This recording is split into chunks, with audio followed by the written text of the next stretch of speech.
On a assisté à un goal de qui? De notre Brahim Diaz.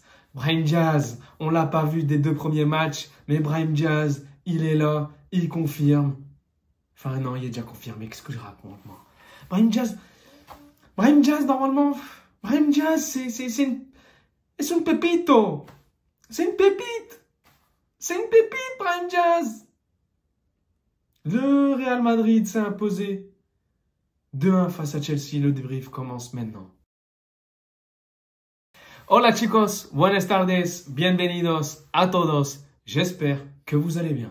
Chicos, le Real Madrid s'est imposé 2-1 grâce à un but de Lucas Vázquez ou bien Ceballos. On ne sait pas si Ceballos l'a touché à la dernière seconde, juste avant que la balle franchisse la ligne. En tout cas, le gardien a bien joué son rôle. Il a fait une petite simulation comme quoi il y avait faute, mais Ceballos ne l'a pas touché. Le ballon est rentré. Donc voilà, but de Vázquez et de Brahim Diaz. Voilà, chicos, le Real enfin s'impose 2-1. Enfin, fallait que ça soit une équipe éclataxe en face, j'ai envie de te dire, pour que le Real s'impose. Et quelle première mi-temps! Quelle première mi-temps! Une très bonne première mi-temps. Pourquoi? Parce qu'il y avait une attaque de feu. Rodrigo, Brahim Diaz en faux neuf, va comprendre, et Vini à gauche. Ça a marché. Faux neuf, 10, attaquant de pointe, on ne sait pas Carlos qui veut, en mettant Brahim Diaz en pointe, entre guillemets. Mais voilà, Brahim Diaz, son appel, il est magnifique.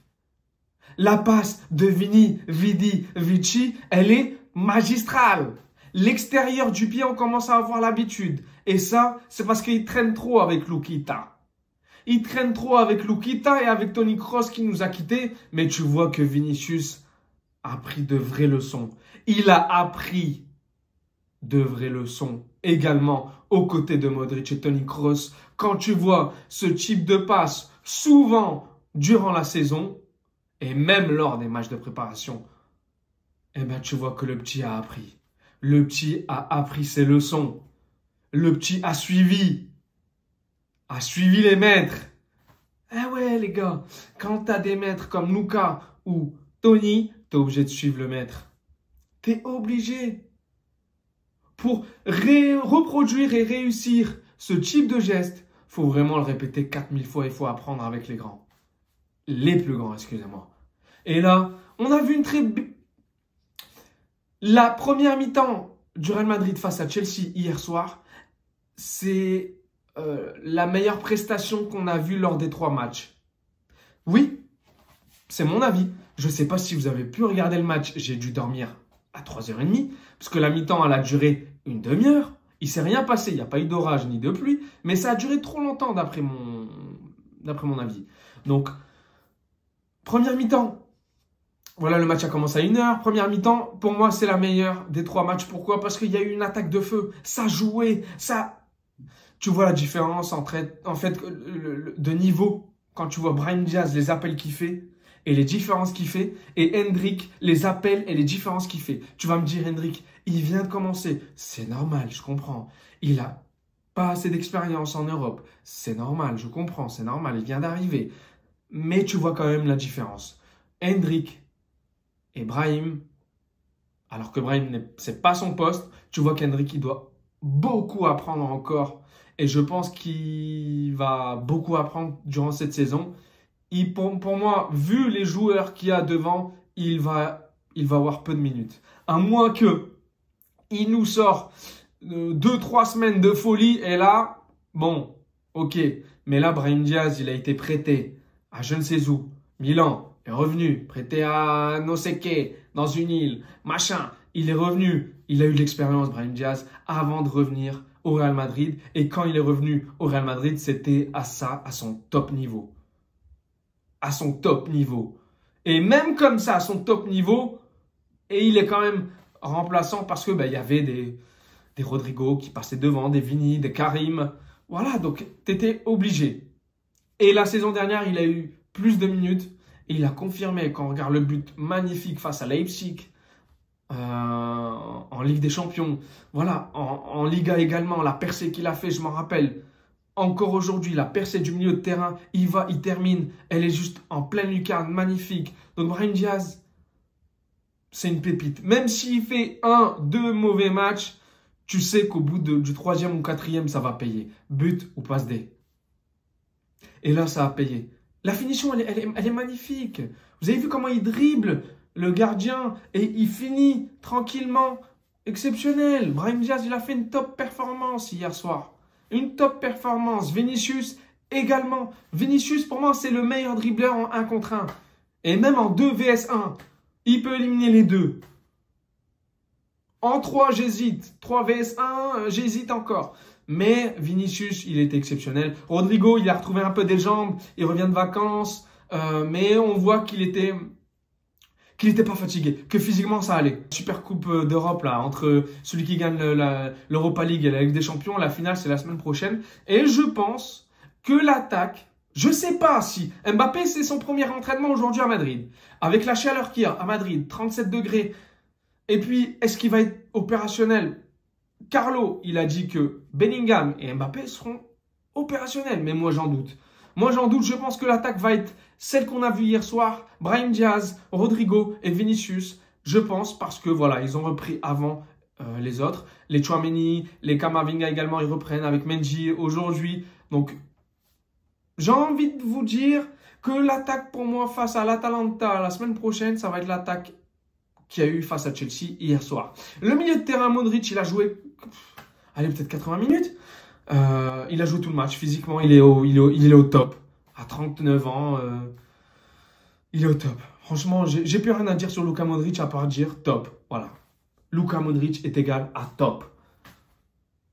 Magnifique. Rien à dire. Toujours au top. Mario Martin, il confirme. Mario Martin, il enchaîne 3 matchs titulaires avec le Real. Il confirme. Il a fait un bon match. Encore une fois, il n'a pas fait de dinguerie. Il n'a pas fait de folie. Mais il a fait un bon match. Un match propre. Ceballos, il a fait un bon match. Le meilleur match des 3, c'est celui d'hier face à Chelsea. Donc voilà, le milieu de terrain, c'est géré également. Il y a eu des changements en deuxième mi-temps, mais vers la 70e, où il y a eu des Nico Paz et d'autres, Jacobo, des petits jeunes de la Castilla qui sont rentrés jouer. La Tassa qui est rentré aussi également en attaque, vers la 75e également. Mais bon, c'est resté à 2-1. La mi-temps, c'était 2-1. Et après les changements de Vini, etc., qui sont sortis pour les garder frais pour la semaine prochaine, c'est resté à 2-1 jusqu'à la fin du match. Donc voilà, on voit la différence entre la première et la deuxième. C'est que la première, il y avait les indiscutables, j'ai envie de vous dire. Et en deuxième mi-temps, les remplaçants. Voilà. Donc les remplaçants, la Castilla, les petits jeunes. Ils ont bien joué, ils auraient pu marquer un moment. Avec Nico Paz, il y a eu un bon relais vers la Tassa, mais malheureusement la finition de la Tassa n'était pas là. Mais voilà, une bonne deuxième mi-temps malgré tout. Et Chelsea avec leurs titulaires, Modric, Sterling, Nkunku, James. Voilà, franchement, Colwill, ils avaient leur équipe quasi cheap. Franchement, ils avaient une équipe, il y avait l'équipe cheap, quasiment. Donc, malgré ça, ils ont quand même perdu. Ils ont quand même marqué un but grâce à Madueke, je crois. Courtois, il sait pas... Bon, voilà, Courtois, il encaisse encore un but. Deuxième mi-temps, c'était Lunin qui a joué, qui est rentré à la mi-temps. Mais voilà, dans la globalité, le Real Madrid a fait le meilleur match des 3 hier soir face à Chelsea. Chelsea, ils ont quand même fait un bon match, mais tu voyais quand même une fébrilité par rapport au Barça, ou bien par rapport au Milan ou à Manchester City. À côté de ça, le Barça a fait 2-2 face au l'AC Milan et ils ont perdu au tir au but grâce à un doublé de Lewandowski, je crois, d'après mes souvenirs. Donc voilà, chicos, le Real Madrid s'impose 2-1 avant d'aller à Varsovie, en Pologne, pour du coup rencontrer et affronter l'Atalanta Bergame. Donc chicos, le débrief, j'espère qu'il vous a plu, j'espère que vous avez pu regarder le match. Si vous avez pu regarder le match, je vous mets les vidéos des buts, du premier but dans tous les cas. Et voilà, n'hésitez pas à liker, à partager et à donner votre avis. Si vous avez regardé le match, donnez-moi votre avis sur les remplaçants, qui est votre on va dire, pépite, votre coup de cœur hier soir. Moi, en tout cas, Mario Martin, pour moi, il confirme, il continue, il aura sa place cette saison dans les 23. Donc voilà, c'est pour moi la révélation de ces 3 matchs de préparation. Pour le reste, Nico Paz, pour moi, il doit être prêté. Et la Tassa également, il doit être prêté aussi ou vendu parce que franchement, des 3 matchs, il m'a pas convaincu. Il y a plusieurs joueurs quand même qui m'ont pas convaincu. Et les petits jeunes, il n'y en a aucun qui m'a convaincu, clairement. Mis à part Mario Martin, le reste, à la Castilla ou bien en prêt. Chicos, hasta pronto pour le prochain débrief. Ciao, ciao.